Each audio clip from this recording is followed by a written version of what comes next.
got to correct you on one thing. You used the word motivation. I don't believe in motivation, don't believe in positive thinking, don't believe in having a good attitude because I can't control it. See, if you have to be motivated to perform, then you have an excuse not to perform, don't you?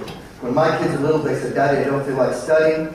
And I said, "That's good, I don't feel like feeding you." And they studied. By the way, I should mention, I love talking to state schools because I went to state schools, both my boys went to state schools. Paul's now a medical doctor, that's my oldest one. And my son, Tim, is doing his doctorate in psychology. State schools are really good. Actually, just an aside here, we actually found, I'm not sure down in Victoria, but in Queensland, we find that kids go to state schools per person do better at universities than the kids go to the expensive private schools. The purpose of that is a lot of it, but if you keep, like my wife was a high school teacher at a private school, and one parent one time said, "Oh, my daughter can't do her homework, her tutor's sick." And at uni, as a uni lecturer, we didn't worry about the tutor being sick. We didn't worry about those sorts of things. So congratulations for working in state schools. I think state schools are a wonderful thing. I'm a fan, and my kids are fans, so well done. But getting back to positive doing, you see, I get really worried as a psychologist because people have found excuses for failure. As I mentioned, you don't feel good. So if you don't feel good, it's not your fault, which is absolute rubbish. I have found that absolutely everything that I do is my fault, which is good. If I'm not liking what I'm doing, I can fix it. Now, as I mentioned, I have 4 degrees in psychology, including a doctorate, and I cannot control my mind, and I cannot control my emotions. So don't try. So if I'm angry at you, I can't control that fault. Can't control that emotion, but I can't take it out. I can change the outcome. I'm jealous because you've just got a job I think I should get, and I think you backstab to get it. I have no ability to control my jealousy. But I can say, "You backstabbing bastard," and everybody says, "Thank heavens we didn't give it to Phil." Or I can say, "Listen, I really thought I was going to get that job. I really thought I was better for the job. How can I help you?" See, positive doers say you don't have to feel good to act good, but when you act good, it feels good. So positive doers will never talk about anything we can't see. I'll never talk about depression. I'll talk about depressing. I won't talk about anxiety. I'll talk about anxiety. Because there's only actions that we can fix. And I'll talk later on. I get really annoyed my psychological colleagues talking about condition. But just going back a step. My dad was a psychologist. And years ago, a man came and said, "Oh, Dr. Jauncey, I've fallen out of love with my wife. I want to divorce her." My dad said, "Fine. What do I want to do for the next 5 days? Do something special for wife. Like what? Take her out to eat, buy her some flowers. On the 6th day, I'll talk about divorce." He came back in the 60s and said, "Dr. Jauncey, I'm embarrassed." My dad said, "Why?" "I've fallen in love with my wife." See, what happened was, he was waiting to feel romantic to act romantically. It's the other way around. When you act romantically, you feel romantic.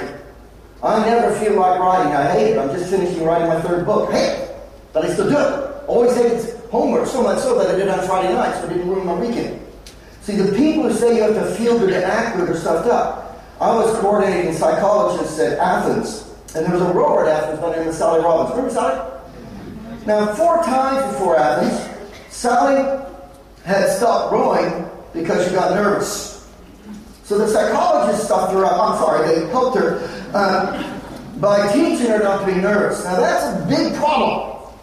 Any psychologist who teaches you that you have a condition, the moment they give you an excuse to fall, say, "I had a condition called jealousy. What's it my fault? Anger." Or I like this. "Sorry, I treated you like crud yesterday at a headache." See, if you'd been President Obama, would I treat you like crud? Well, you say, "No! Hang on, it's like a headache making me do it." So that what happens is people love coming up with invented diseases. Now, you know the difference between a discovered disease and an invented disease? Cancer, discovered disease. Multiple sclerosis, discovered disease. Flu, I mean that there's evidence of having it.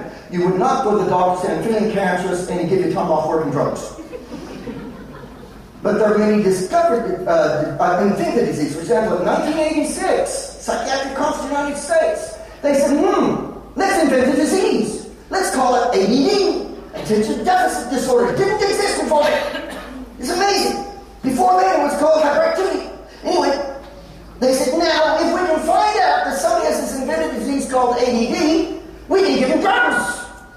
And it won't be his fault. Now, when I talk to principals of more in primary schools, you see it more than high school, but I said, how do you know that over 97% of ADD diagnoses are invalid? It's easy. You can find out somebody's rewarding workers' compensation if they said, got a bad back, and see them show us the man. Can you sometimes be colorblind? So why is it that the child is only ADD when they're doing things they don't want? They don't have ADD watching cartoons. Don't have ADD playing music, playing in the playground. They only have it when they're in church, in the classroom, at the table. You get sus, don't you? I was talking to a principal in Queensland a couple months back. She said, I get so sick of PWPs. I said, what's PWPs? Excuse my French. She said, piss with parents. Because what happens, the parents come in and say, my child has a condition. So it's not his fault. So you can't give any sense to that child because it's not his fault. And it's not parenting because it's not our fault. You fix it.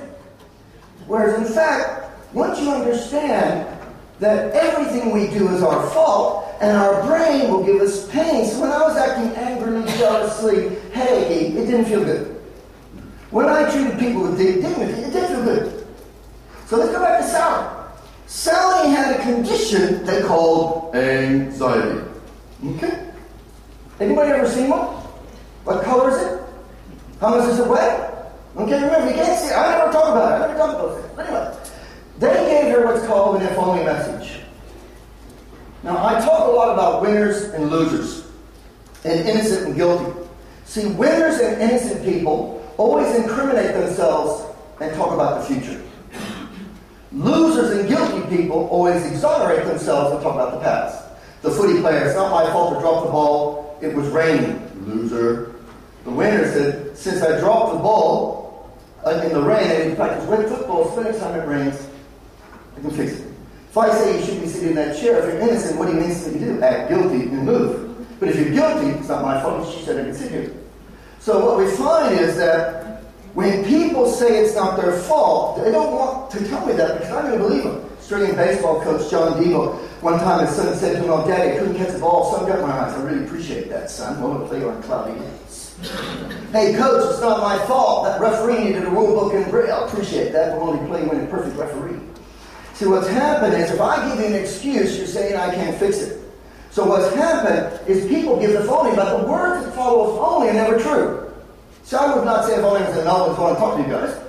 Because it is. If only my name was Phil. Because it is. So when somebody says if only, what they're saying is that if something is beyond my control is true, I can succeed. But if it's not, I can feel good about failing. So with Sally, they said if only X, in this case being calm, is true, will I succeed? But X is never true, correct?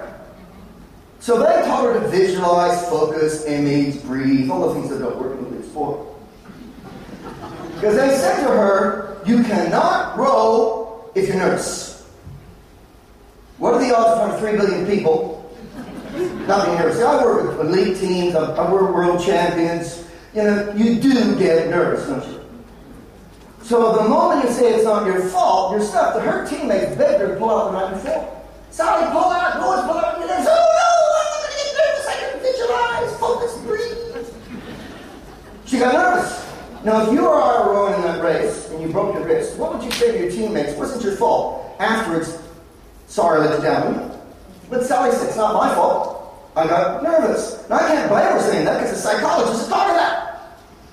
You know, rather than how you feel. See, you've only got to send your kids to school once and their cameras and the radio on time. I mean, you get people who keep saying, I want people to feel good to act good. It's the other way around. When you act good, it feels good. So with Sally, they had to believe this. Winners in life move the if. You move it to here. Only if you do what can you make this obstacle an opportunity. See, let's assume I've had the worst day in the world. And let's assume that my wife had picked on me. I always tell people when my wife and I got married, it was something common. You know, she loved me and I loved me. Let's assume I had a headache. Now, I'm going to talk a lot today about flags of A and flags of Z. A flag is an action. A is what works for you, Z doesn't. So when I said g'day, that was a flag of A. G'day was a flag. Because I can always control a flag. No matter how I feel, control a flag, right? You can always do something. You can't control how you feel, but you control how you act. So my flags of A are speaking quickly, telling lousy jokes. Can I still do that if I'm feeling bad? Absolutely. About 10 years ago, my son Timothy played indoor soccer, broke his elbow, got a rewire. And the following Friday, he's coming down the steps at home and slipped, so to protect his elbow, he twisted, hit a pop max over his kidney. So then I see Ford's got a good rhinologist, they saved his kidney. But I was running a 2-day course like this, and I was speaking quickly, telling lots of jokes. And somebody said, Phil, how can you be so upbeat with your son in hospital? He said, would it help Timothy for me to be downbeat? No. Would it help me to be downbeat? No. Would it help you for me to be down? No. So why should I be downbeat? Remember, is everybody down? No. And the other thing about that, I want to keep talking about, see, pain is good. Now, don't get kinky on me here. Pain is good. If I'm walking barefoot on this stage and I step on a thumbtack, I experience pain.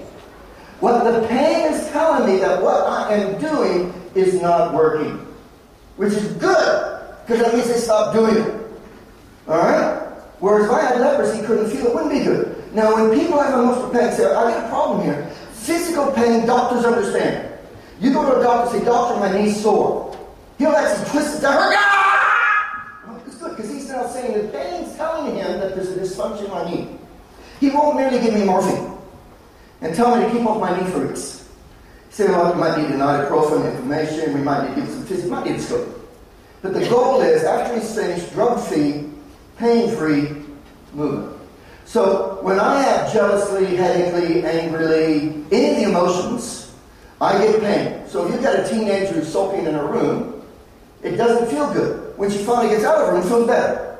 All right? So we now know that anytime we get pain, it doesn't feel good. So Sally was getting pain emotionally. Well, they said, no, that pain is bad. We need to get you rid of that pain. But the brain had said it wasn't working. See, athletes who can't sleep, even though they can't take stomachs, what happens is they're not sleeping because the brain says you haven't worked out what to do if something goes wrong tomorrow. You get them up to ride for 10 minutes, how they're going to fix something wrong, they sleep like babies. And it doesn't mean they wet their pants and cry. And so what happens is there's always something you can do. So positive doers, rather than saying, Sally, we're going to relax you, we actually say, what do you do when you're not nervous? I had a bowler for Australia, first match for Australia, bowling in front of a home crowd. And he said, they call me Moz, mosquito buzz around, make a lot of noise, not a lot of sense. He said, Moz, what do I do about my nerves? I said, I don't know, I've never seen one. What covers it? I was either way. He said, what do you do? How do you bowl when you're not nervous? He said, go tall, quick back and tall and water. How do you bowl when you are nervous? I said, don't go tall and quick. I said, go tall and quick. He did, got 3 fights, those don't follow cricket, that's really good. And he was nervous. Had another bowler for Queensland, second match for Queensland, bowling against New South Wales. And basically had a test side, because New South Wales, when they give him a blue cap, give him a green cap at the same time. And so anyway, Steve Ball and all these people there. And Josh was sitting, Moss, I have to bowl better than Moss. I said, no, you don't. He says, what do you mean? Do you bowl your best for Sunshine Coast and District Cricket? He said, yeah. So if you bowl different than your best, how are you going to bowl? Worse. Good thing. He said, what I want you to do is bowl as if you're bowling for Diddleheim when you bowl to Steve Wolf. Because when you bowl, when you lose control. Alright? So you don't need to change. The moment he changes, he's going to make it worse. It's like we were talking before about using notes. Now, if I use notes, you worry about it, wouldn't you? Because if I don't know what I'm going to say. But if I said to somebody, listen, you're going to be talking to 5,000 people tomorrow, but we're having a glass of wine, you tell me all about it without notes. So if I say, how was your holiday? Don't get your notes out. How was your day at work? Don't get your notes. How's your day? You might get your notes out for that. Nobody ever uses notes because we try to be educators when we talk, don't we? You know the difference between a trainer and an educator. Trainer falls in love with what they say, an educator worries about how you walk out the door, right? So what happens, the moment I get my notes out, I'm embarrassed and I might make a goose of myself. The problem is, the moment I change, we've all learned to talk like this. You never get anybody a conversation at the lunch table getting out the notes and talking to you, do that. So the moment I do that, I've gone to Zed. Zed doesn't work. You imagine me coming here? Thank you, ladies and gentlemen, for having me here today. It's an honor. I always find it interesting when they say it's an honor. Do you think when I was flying down from Brisbane this morning, I'm thinking, Victorian school principals. Did you? I don't really hate school, just the principal would think. Anyway. Thank you, ladies and gentlemen. I'm honored to be here this morning. The topic of my presentation this morning is communication. Studies have shown that if you do not have good eye contact with the audiences, they will disengage. Secondly, studies have also shown in 2008 in 2010 by McGillicuddy in Johnston. If you do not have good voice inflection, people will turn off. As you can see on the PowerPoint, I have 19 points this morning. They'll hope by the end, participants, be better communicators. Now, the moment I did that, I made a goose myself, didn't I? But you see, the reason you ask somebody to speak is they know that, see, I wasn't asked to speak so I could tell the jokes. I was asked to speak that hopefully you'll be better off after you've heard me. Is that fair? So everybody that's been speaking, you calling any of these guys, they're saying we're listening so we'll be better off after. Is that right? So if I come home with your fence and I get my notes up, no, I'm looking at your paintings. What's going on? All right? So we've been taught when it's important, make it worse. Which is really, really dumb. So what we now do is rather than saying if only, we say only if I do what? So getting back to Ash, he bowled, as if he's bowled on certain coast, and he got 1 for 17. Again, those who follow cricket, that's very, very good. And he was nervous. And he was bowling against test players. So that speaking in front of 5,000 and speaking from me, you usually say, you only have to speak a bit louder. No difference. Absolutely the same. So what happens, we tend to sabotage. See, our brain doesn't know good from bad. So when we start acting one way, the brain says, if you're trying to fix it, I'll help you fix it. If you're not trying to fix it, make it worse. So the brain looks for cues. Now, right now, I'm using my computer. I'm not thinking about what I'm saying. I'm thinking about the reaction to what I'm saying. If you ask me which words I use, I wouldn't remember. If I threw a tennis ball to you, you'd easily catch it because your computer did it. But if I say it's full of nitroglycerin and you don't catch it, we're all going to die. Suddenly you go, ha! Notice how my shoulder went back? The moment your shoulder goes a fraction behind your pelvis, you turn the computer off. And now you're doing it manually. And now the brain says, since you've gone back, you don't want to fix it, you want to destroy it. So instead of my hands going the direction that I did when the computer's on, I'll push up. Now fortunately, if you know about that con, you can change it. We have a television presenter in Queensland, his name was Shane Webb, used to be played rugby league. And I taught him, if you lean forward, you can never get nervous. And you're never going to use your notes. And suddenly he presented really, really well. Now he says he still leans forward and never used notes since, because he worked out, when I talk to people, I will never think about the words I say, I'll be thinking about the effect I want to have. Is that making sense? I remember years ago, as a teacher educator, this is in a primary school, went along to watch a student teach. It was a second-year student, and she was great. She had the kids eating out of her hand. And I said to the teacher educator that was with me, the education lecturer, I said, wasn't she good? He said, she didn't follow her lesson plan. I said, but the kids are learning. He says, that's not the point. I said, I thought it was. In other words, he would grade her highly if she did the right things, but they didn't learn. So in other words, he was trying to teach trainers, not educators. And that bothers me when people do things like that. Now there's some simple little illustrations that we can use of this. So can I get you to come up here? What's your name? Can't you come up here? Make them like a book and self-conscious. Okay, now, here we go. I want everybody set up. I'm going to show you how the brain instantly turns on, turns off when what you're doing is working, not working. Now firstly, when your brain is off, when you want to feel bad, want to feel depressed, you put the weight on your heels, shoulder fraction behind your pelvis, arms together. Can you get like that for me, kid? Now in that position, the brain says it feels bad. So if you get on the phone and pick up a carrot, the brain thinks you need a carrot every time you pick up a phone. If you get on the phone and pick up a cigarette every time, the brain thinks you need a cigarette. Equally addictive. You say, no, carotene's no nicotine, same. So right now, every time we go back, the brain says you want to feel bad. Now, little finger can push him over. Big lad, little finger can push him over. Now, if you don't want to feel depressed, brain will not let you feel bad if you put your non-dominant foot. So I'm right-footed, so I'll put my left foot slightly forward, slightly wider. Everybody do that? Now put the weight on the balls of your feet, elbows out, leaning forward. Try to feel bad. Not only that, two hands can't move. All right, going back to depressed. Okay, back to feeling good. Back to feeling depressed. Back to feeling good. Is the pain dropping? As a baseball player said me once, it's not rocket surgery. Now, you can sit down. Now, say it. Now I'm going to give Ken another illustration I use with kids. I'm going to get Ken first to walk to that podium with the weight in his buttocks and his heels. Shoulder fraction behind his pelvis. When you do that, the brain says you want to feel bad. So can you walk that way for me? Alright, you can see that. Brain's feeling bad. Okay, come back. Back. Now this time, I'm going to get you to do the opposite. Go like this. And back. Come on. That's it. More energy, Dad. Come on, run. Now, instantly, even though he thinks he's making a goose of himself in front of you, you're in the jobs. There's nothing different with Ken. His dog could be dying, he could have the flu. His brain said, when you go forward, you only feel good. When you go back, you're done. Thanks, Ken. Now, you watch marathon runners. After 40 kilometers of a 42-kilometer run, two guys at the front, 5 meters apart. The guy at the front takes a step up. This guy moves his shoulders a fraction back. Within 2 kilometers, he's 500 meters behind. So positive doers now look at, you don't have to feel good to act good, so you can act good to feel good. I had a rugby league player, frustrating rugby league player, and he said, Phil, sometimes I can't get in the game. I said, what you do like this?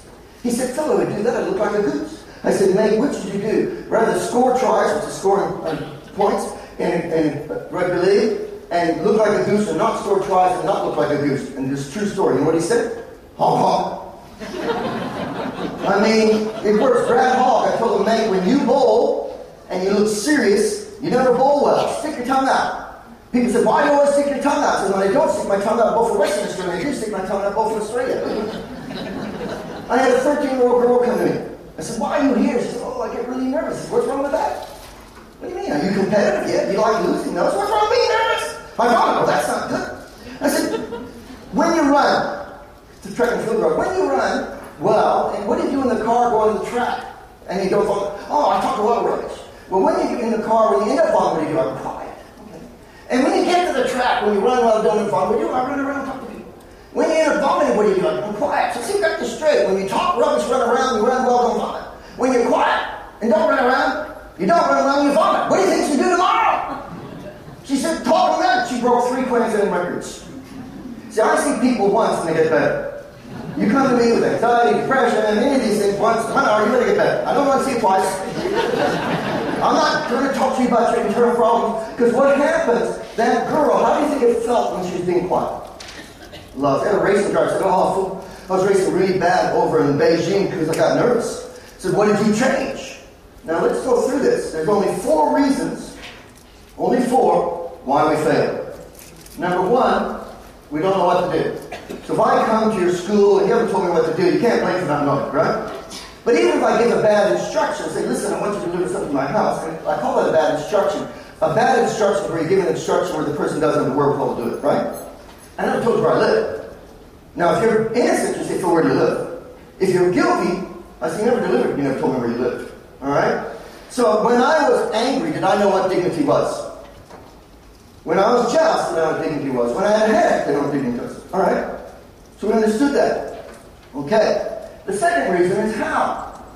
Now, I'm an old rugby league player, and I was so bad I never got sledged. So when I started working with the Lions, you could never critique my kicking skill, because I didn't have any.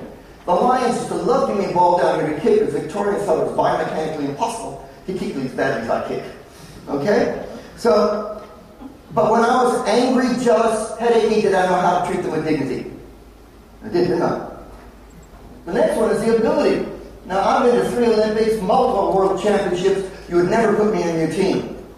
Because I got no ability. Do you want to see my vertical leap? Want to see it again? So, but when anybody is out of form, see, I can never be out of form and also rules. You've never been in form. So when anybody's out of form, it's not one of those 3, is it? Which is good, because it now means it was a choice. See, it wasn't a condition that got me to treat you jealously or headedly or angrily. It was a choice, wasn't it? As I said, if you'd been President Obama, would have made a different choice. So that's good, because positive doers say anytime you're feeling bad, you can choose to feel better. Is it making sense? Whereas traditions say, oh, if only it felt good, if only I could motivate my coach. I never understood this motivating. A coach gets before the game, and a rah, rah, rah, rah, rah, rah, a rah, and a rah, and a rah, rah, rah, and the players all think that I didn't know how to follow team rules. Sticking to my task, playing the whole game, I was going to do that. Or at halftime, you got to tackle. Coach all first half, and who's forgetting somebody's tackle. It's like the captain in cricket. They send guys, at last time, guys, line and length. The bowlers go, line and length, I forgot. I mean, motivation. It's like a handbrake on a car downhill. You look for handbrakes of success. You never have to make them succeed. My kids were never motivated to study. They just liked eating. Okay? I didn't care they didn't want to do their task because they didn't clean the room, then they didn't get to go anywhere. I mean, it was just simple little things like that. When people keep saying you got to be motivated, you got to be positive, whereas in fact, I find you can't always be positive, can you? You just had the parent from hell. I said, not for you guys. You know, parents know their kid's a liar unless they say something about the teacher. You know, and so you're not always going to be positive. You know, I'm a bowler, let's just score a 6 off and go, yeah, feel good. So, what we now know is that this is the reason. That's good. So this racing driver said he raced badly. Now, what I know he'd done is he'd actually turned off his computer. The moment so I said, what do you do when you race well? He says, I walk the track before the race. So what did you do in Beijing? I didn't walk the track. Oh, you turned your computer off. Then he said, what else did you do? He said, normally I talk a lot over the two-way, but in Beijing I didn't. And I looked down, my hands are higher than the steering wheel. Now, when you're driving 250 kilometers an hour or faster, you want the computer on, don't you? He turned it off. He said, mate, what have you learned? I'm going to walk the track. I'm going to talk the talk. And he makes sure my computer's on. He won 4 of the next 5 races, still racing in Australia as the leading racing driver 12 years later. I'm sure he's probably been talking to me. And guess what he does before every race?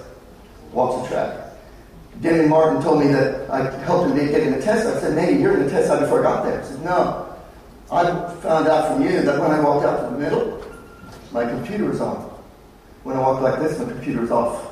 VASSP, we find that a lot of them, when they move the ball, move their feet in between balls, the computer's on. When they leave there, it's not. So Jimmy Martin, 3 pebbles. Keep it.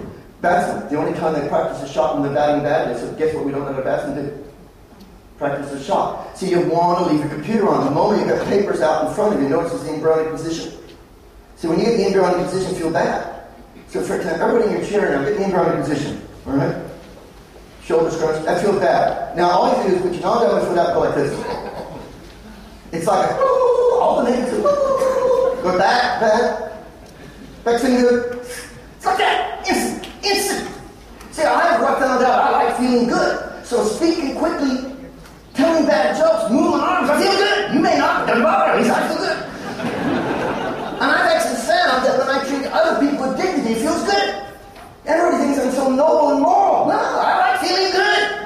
You know? And so it's an easy thing to work out. So the first principle here is that if you have these 3 things, you'll choose to fail. So there's 2 reasons why we choose to fail. Well, one I'll put a lot more in my workshop, but at this stage, it's the if-only messages or excuses.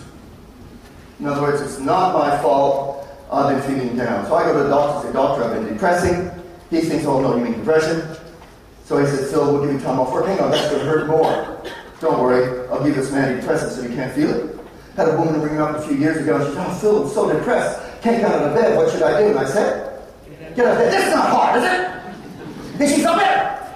Now, so, the first reason people fail is they've been told, as long as my intent's okay, as long as I have a good attitude. Don't buy that. If I said to my wife, darling, I love you so much that the other night when I was making love to the other woman, I could only think about you. What's she going to think about my attitude? In my case, imagination, no woman would put up with me. That's not the point. Coaches don't care that players don't like vomiting on grass feces either. None of my teachers or lecturers minded that I didn't like doing homework. They just appreciated it and turned it in at a hideout. Is that fair? So the key here is that, so if I know on a good day at work, I have a cup of coffee, talk to 2 people, make 3 phone calls. On a bad day at work, I don't have a cup of coffee, don't talk to 2 people, don't make 3 phone calls. And I'm driving to work feeling like crud, what can I make sure I did? Cup of coffee, 2 people. This makes sense? Because I've got, 20 minutes. In 15 more minutes, I'm going to go through some cases that you'll be able to do what I do. Where I help an alcoholic, a person who's been suffering from depression for years, you'll be able to do what I do. It's not hard. All right, so the first reason people fail is the excuse. They've been taught you have to have a good condition before you succeed. As I'm saying, when you succeed, makes a condition. Even surprised, often ask players, when's it more important you feel good for a game, before the game or after? Have been taught before. No, it's after. Because someone just, when I say before, so you're saying it's really good, you felt great before the game, but you sucked during the game, you're terrible, but that was good? You see the penny dropping? No. You want to go home feeling better. I want you to go home after a stay at school feeling better than driving to school. Right? Because you can't control how you feel went there, but you can control did you actually act positively during the day. That's in our control, isn't it? Okay. Now the second reason people fail is what we call the pump principle. As I mentioned before, anytime we're under the pump, if we tell the brain we want to fail, it helps us fail. The moment I got out my notes, which is not normal for me communicating, the brain says you don't want to communicate. Those guys, the moment the guy moved his shoulder back in the marathon, he told the one guy. The moment I let my shoulder back, he said you want to die. So let's imagine we put a plank from this side of this room to that side. And I get everybody up, so I want everybody to walk the plank without touching the carpet. I don't think anybody here would be surprised we'll get 100% success rate. No surprise. But I put that same plank 10 stories on the road outside, take a gun to your head and say if you don't walk, I'll shoot you dead. You'd be surprised to get 100%, wouldn't you? Because what happens is, well, I don't want to die. Now this is an evil word that parents, teachers, and coaches use. If I use that word in a sentence, you instantly fail. I'm going to use that word in a sentence, and you will instantly fail. It's mind over matter, my mind, it doesn't matter. Are you ready for this? You will instantly fail. Do not think of an apple. See, the mind, if you're on a diet, don't eat a cream bun. What do you think of? Cream bun. You've got some gas, don't let it out. What's going to happen, you know? So, you're saying, I don't want to die. Your shoulder goes back, your brain says, yeah, I don't want to make you die. See, what you did, when your computer was walking on the floor here, you didn't look at your feet, you looked up. The moment you leaned back, you turned the computer off. See, nobody walking like this on the carpet. Because that's the way the computer does it. Alright, so you can work out how to get the computer on or off. Once you know that, life is really easy. So you say to people, what do you do that works for you? So I ask two questions every group I talk to. Firstly, if you're arrested on charges of trying to be successful, will there be enough evidence to convict you? Or would your parents get up, listen, your worship, Phil Jauncey talks to me, wins, so I've never done anything. Question number two, is what you're doing getting where you're going? So if I say I want to get to that wall, I want to get the wall, get size. Alright? It's not working. Like parents say, my children won't pick up their toys. This is great, they don't have toys. Yes, they do. They said, who picks them up? We did. What's the only reason children misbehave? Because they can. So you never intentionally put your hand in an open flame. Why not? Because it doesn't say it's your first warning. You do that again, I'll burn you. And you didn't mean to burn you. You didn't go for a while. You little scoundrel, burn the bone. They don't say that. Try this with your car that runs out of petrol. Please, please, please, it'll never happen again. I'm so sorry. I don't think the car is going to run. So it's all about evidence. And fortunately, evidence I can always do. So now I've taught the brain. I know the brain is going to try to get me to self-sabotage. But I've worked up, I think I was riding this push bike down the hill years ago. And a youth came by, standing there, bounced the bikes, and walked through the trees. And I didn't want to die. And all my instincts said, slow down. But I've taught myself, whenever you're under the pump, do the opposite. Because I didn't time this thing to triple the force of right, to triple the force. I went pants. I just knew that as I got scared, guess where my weight was going? So I went forward, sped up. And of course, I'm alive. And so once people understand this, that you don't want to self-sabotage, you can fix it. Now, where do bad thoughts come from? Practice. See, we all have what I call the front desk secretary of the brain. It's technically called the brain reticular formation, but I talk to footy players. Now, what happens is that our brain doesn't know a good thought from a bad thought. So if I'm your secretary, and I give you a message from Tread Blogs and you don't read it, I give you another message from Tread Blogs and you don't read it, I give you a third message from Tread Blogs and ring somebody else, I'll stop giving the message. Conversely, if I give you a message from Sam Smith, ring him right away, then I'll keep giving the message. That's the way the brain works out. The brain says, what do you do when I give you a thought? If you act on it. So every time people throw out, reach for a carrot, the brain says, I need carrots. Conversely, if I'm going to pick up a cigarette, the brain says, I need a cigarette. The brain doesn't know good or bad. It doesn't know about cancer sticks. It simply says, you acted on the instructions. So it only gives us instructions we act on. You get a nice and cold water. And the brain says, get out, it's cold, you keep swimming. Brain says, get out, it's cold, you keep swimming. Brain says, get out, it's cold, you keep swimming. Brain says, get stuck, and you don't feel it anymore. But if you get out right away, put your toe in, it feels colder. You've all been at a party, can't hear anything except in your name. See, the brain's worked out, your name's important. The mom's the only one to hear the baby cry. Alright? You ladies, you think your perfume pour on, could be you guys, I don't know, and you put some more on and say, no, you smell like a perfume factory. Or as guys say, hi, and people die with body odor. When I ask people, why can't you smell it? They say, get used to it. No, you're not acting on it. The brain gave you a scent and didn't bother you. You didn't act on it. I used to live near a refinery. Only smelled it when we came back from holidays. Because it didn't respond. People go, wasn't smart. So the brain, see, I don't accidentally swear in Russian. Because I don't speak it. If an intimate moment with my wife, I use the wrong name, what's she going to know? I've been practicing. So this is useful. Because now we know if we don't want a bad thought, don't act on it. As you can see, I like to watch my weight, so I keep it where I can watch it. And every weekend with my mates, we go push bike riding anywhere from 50 to 100K, depending on the hills. So the first K up, my brain says, listen, you're a 66-year-old bastard, you told me doing this. And everything's telling me to slow down. But I speed up. At the end of 80K, I feel less tired than one. That makes no sense because you have more lactic acid, oxidization, all that. You've all been in a training session for 5 minutes, you think you're going to die. An hour and a half later, you feel less tired. What's happened is you told your brain you didn't want that. So that's really, really useful. Now, Colin was around the days we used to work with St. George years ago, and I remember being down in Sydney. And overnight, I was running a 2-day course, and overnight my stomach said it hated me. Vomiting, diarrhea. It went from about 10 o'clock to 4. The only reason it stopped at 4, nothing would come out. The next morning I get there and all my instincts said, get on your heels. Cover your belly button. Tell everybody. That seems to make me feel sick. So what I said, hey people, last night the 2 orifices in overflow. Gave me the Hershey squirts. To hear about the cross-eyed teacher. Couldn't control the pupils. Now, they said as the day went on, my energy rose. See, I taught myself. When you're down, don't act down, lead. Now this is powerful. Because it now means that whenever you get bad feelings, your current strategy is not working. Now, I've got about 10 minutes, actually 15. You think, 5. Okay. 15 minutes to cover some stories, because I promise you'll be able to do what I did, okay? So let's make sure you understand the concept of how to do it. First, we never talk about conditions. I don't never talk about depression, anxiety, claustrophobia, any of those things. Talk about actions, because actions can be fixable. If your action's not working, it's going to cause you pain.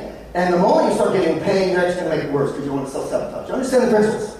Okay, I had this 71-year-old lady, her nephew hurt me speak. She came in. When people come to me, I always say, why you're here? And people are always in pain. See, nobody comes to say, my marriage is great, my kids are behaving wonderfully, business is going good, sports good. I don't get that. So, and I don't only see you once. You better get better. I always take the alcoholic, I'll talk to you. Okay, anyway.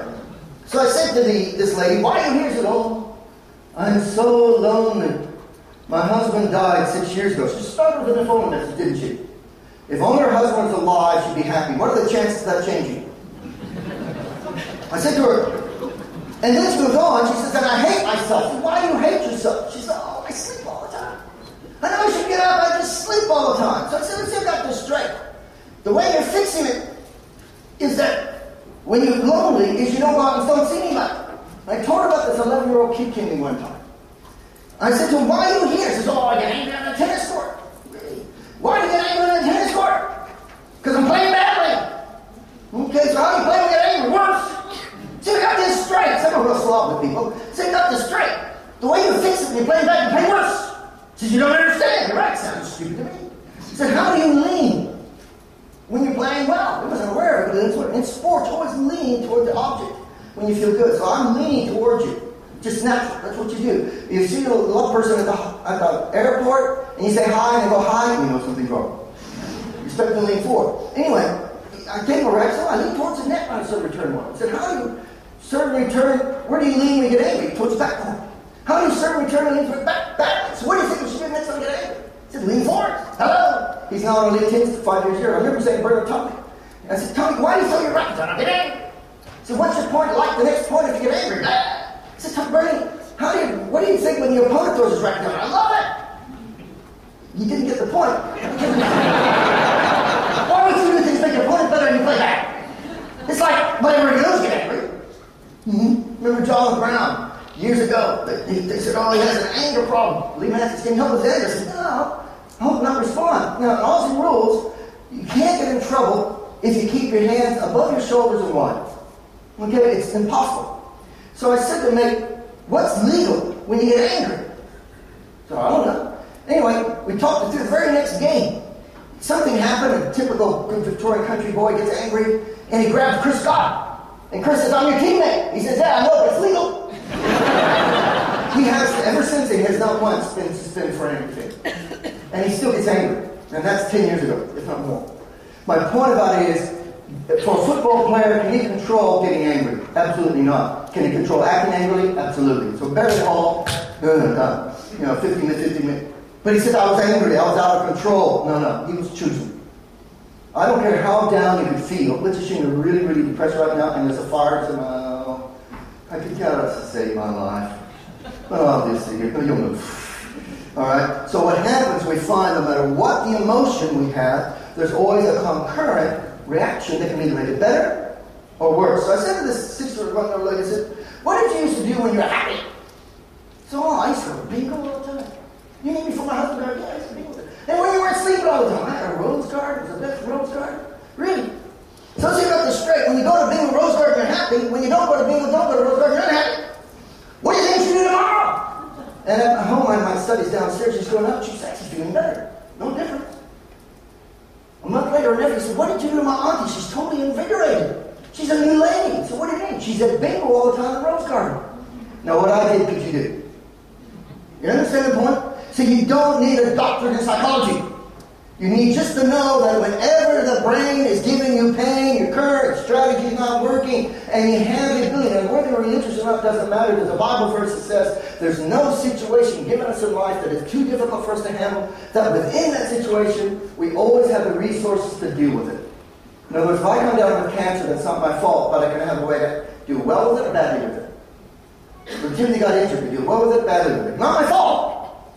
But there's always a reaction, and the better I react, the better I feel. The worse I react, the worse I feel. Does that make sense? Had a jockey come to me. He said, oh, Phil, I've lost my confidence. Really? Yeah, where'd you lose it? So what do you mean? I've never seen one. What color is it? How much is it weigh? And I said, what did he change? What do you mean? Well, professional jockey had to have a plan A, didn't he? You can't be professional, big plan. He said, when you ride well, what are you doing to get the track? Oh, normally I talk rubbish. What are you doing now? Studying form. Yeah. I said, oh, that's smart. And I said, what else have you changed? Oh, normally I listen to the trainer. I hardly listen. As you know, half the group in this room were inductive. You have to give me the skeleton for me to put the flesh in. My wife is deductive. You give her the flesh, put the skeleton in. So we're different. Anyway, and he was inductive. He said, oh. No. I said, what are you doing now? He says, I'm taking notes. You see, I got this straight. When you talk rubbish and you don't listen, you ride well. When you take notes and study form, you ride back. When you get on the horse and you talk rubbish and didn't listen, what do you do? I lean forward, elbows out. See, remember Sally Robbins? They said, don't get nervous. In fact, they said, when you're nervous, lean forward, elbows out. She wouldn't have looked at the lactic acid. That's another story. And he said, when you're on the horse, when you take notes and study form, lean back, elbows in. He said, what should you do tomorrow? He said, oh, I'm going to talk rubbish. No, listen, lean forward. You won 2 minutes. 6 months later, I was running a course like this, and you turn your phone off, and I turned it on, and there's a message from him. He said, Nick, you rang me this morning. He said, I thought I needed to check you. But I didn't. I just found somebody talk crap. What? Didn't listen. Let it forward, go to winner in a second. Could you do what I did? Okay. Third story. Guy rang me up. He was, this one took 3 times because he had an alcohol problem. His background, turned out, was he'd been in one of the medical professions, got involved with drugs and alcohol, lost his license, actually spent some time in jail. First time they rang me drunk. So my sister said I should ring him, but I'll sober up first. Good thinking. Well, 2 days later, he walked sober up. He rings me up. Says, oh, I hate myself. I said, why do you hate yourself? He said, well, my sister's taking me to her place, and I just get plastered. I said, why did you drink? He said, I felt down on myself. I said, we got this straight. The way you fix it, when you get down on yourself, you get plastered, so you hate yourself. See, if I had said, think of an orange, you wouldn't have thought of an apple. So look, what I want you to do, next time you get down, you've got sister's got a big place, why don't you go jog around the place? So 6 months, he keeps acting positive. See, when I said today, I didn't feel angry. When I said how could he help, he didn't feel jealous. So he was acting positively. But, you practice something long enough, like, you get somebody who swears like a trooper all their life, becomes a priest. One day you're going to say, here's the effing Eucharist. He doesn't go well in church. So he practiced a lot. So one day he brings me up 10 past 10, 10 o'clock over, he comes and said, Phil, I've fallen off the wagon. I'm on my 3rd beer. I said, leave. He said, I can't do that. Alcoholics Anonymous says once you start, you can't stop. He says, I know why they say that, but they're wrong. Interesting. You're using AA as an excuse to drink. And I said, you're going to leave. He said, but I still got to have a beer left. I said, maybe what's going to make you feel better tomorrow? Getting plastered or kicked out of your sister's place or having a victory of alcohol. As he walks out, he says, the first time I ever walked out of a pub, not drunk. He hasn't had a drink since. He's got his license back. And he rang me about a year ago and said, Phil, I got this friend. She thinks heroin's a problem. She doesn't realize it's self-sabotage. See, when I have people with drug addictions, I don't worry about the drug. The drug was just a way to prove themselves. If you take me in your place because I'm a reformed heroin addict, you take me in your place, but I have a fight worker back on heroin, I'll probably steal your television set to pay for it. Because you have to be a real slime bag and steal from somebody. See what happens when we get down, we validate our low self-esteem. It's like a teenager. My parents keep treating me like a child. I wonder why. And so we've learned to validate low self-esteem.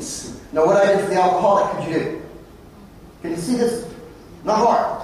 Final story. I had a lady come to me.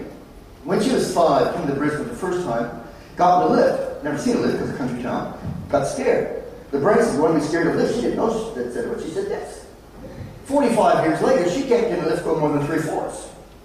Anyway, her husband buys a unit at the 56th floor in Brisbane.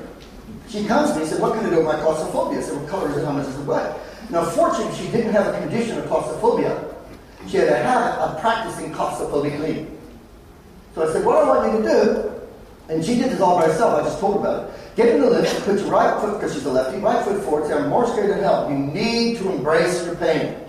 Most psychologists don't think that. No, I embrace that place for games. I'm talking like this because I'm really nervous. So, when we're scared, can you go 5 floors? Can you go 2 more than the 3? And then relax. So she gets out, 5 floors. Took a fair while to calm down. You get back in, go to the 10th floor, 5 more floors. Took a little less time. 15th floor, a little less time. By the time she came down, it would take too long. So by the time she came down, the brain said, I thought it's a 3rd floor you want to get out, it's a 5th. And because you're acting leaning forward, not acting scared, you get less scared feelings. Said, you're not going to go 7th floor, 14th floor.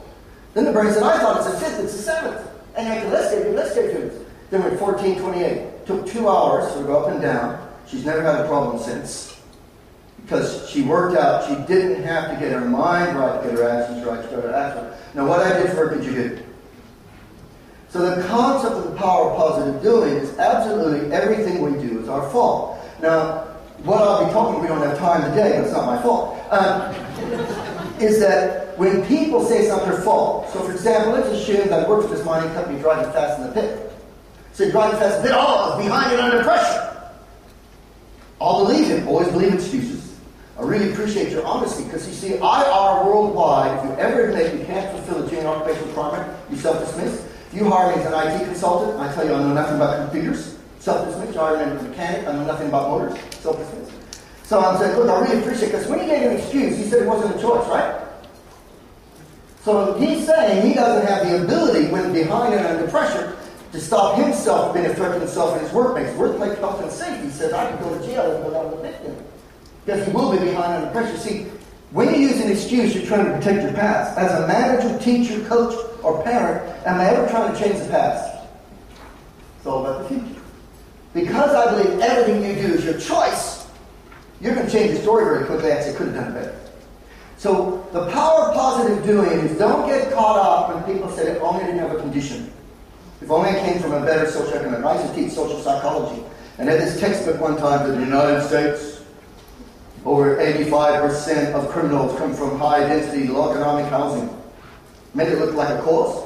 What they didn't say is, in the United States and high-density, low-economic housing, only 5% of people are criminals. It sounded better the other way, wasn't it? You know, it's like the parents are going to be worse. If you didn't stab that person who just broke up with his girlfriend. Imagine the parents going on the street, and the guy starts chasing the parents and starts running and says, stop! I just broke up with my girlfriend! You're going to turn around and have a penetrating conversation, stabbing pains? I don't think so. So what I'm going to try to talk today is the power of positive doing you can control. You can't control your thoughts, can't control your emotions. Well, but fortunately, our body will give us pain, what we're doing. But remember, the moment you start feeling badly and acting badly, you're going to be self-sabotaging. Don't be calm. I don't get excited when I get emails from Nigeria about how much money I won. All right? I know it's a calm. Don't get calmed by your brain. Go back to positive doing. Now, everything I talked about today, you can do. Positive doing empowers us. So if it feels bad, it's not working, change. Thanks for putting up.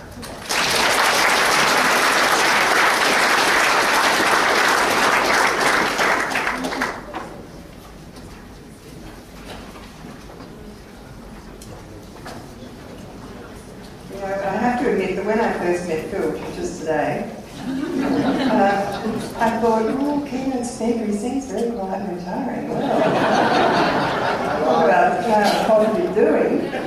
We can see he's in action. So thank you very much, Phil. That was entertaining, as I've said, but very, very thought-provoking, because we're all dealing with people in our lives who, if we believe what you say, and of course I do, act themselves into negative situations. So maybe we need to think more about, the way we act and the way we encourage people that we love to get over the negativity that they're